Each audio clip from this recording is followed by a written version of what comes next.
Bonjour à tous, le Kia Sorento, une Dacia électrique, la Volkswagen Golf GTD et deux nouvelles images du concept Hyundai Prophecy, c'est notre affiche du jour. Avant cela, on parle du salon de Pékin.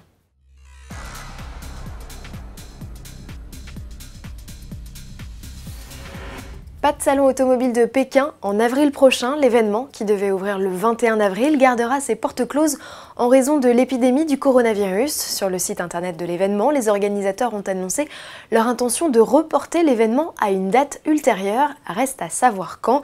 Il en va de même pour le Grand Prix de Chine qui devait se tenir le 19 avril à Shanghai. À suivre donc.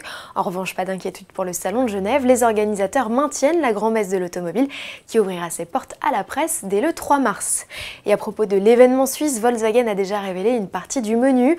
Aux côtés du SUV ID.4, toujours camouflé, ou du Touareg hybride rechargeable, une nouveauté, le constructeur met à l'honneur la Golf 8 et ses dérivés. Un premier teaser de la compacte sportive diesel a été publié.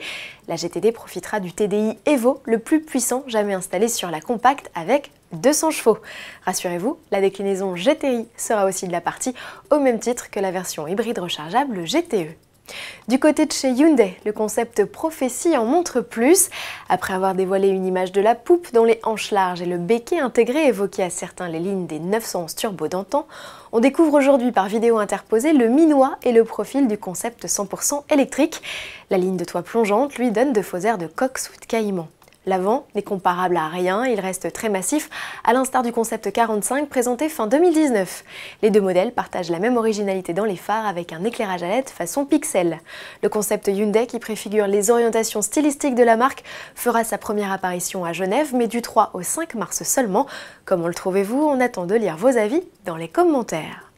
Autre nouveauté à découvrir en Suisse, c'est le Kia Sorento, le grand SUV qui n'avait déjà plus beaucoup de secrets, se montre sous son vrai jour. Sans surprise, le style du millésime 2020 est plus anguleux et les lignes plus horizontales à la manière du Telluride, son grand frère américain. La quatrième génération du Sorento adopte une inédite signature lumineuse à LED et voit sa calandre s'agrandir. Concernant les dimensions, pas d'indication pour le moment si ce n'est un empattement plus long pour le modèle qui demeure un 7 places.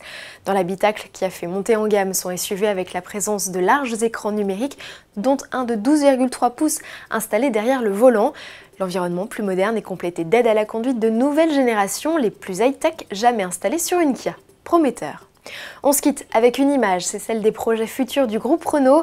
Outre la multiplication de versions hybrides rechargeables, c'est l'offre de modèles 100% électriques qui s'étoffe. La Zoé ne fera bientôt plus cavalier seul, la Twingo va mettre les doigts dans la prise à l'instar de sa cousine, la Smart 44. Cette déclinaison doit d'ailleurs être présentée au Salon de Genève 2020. Il faudra patienter jusqu'en 2021 pour voir une telle motorisation dans la gamme Dacia.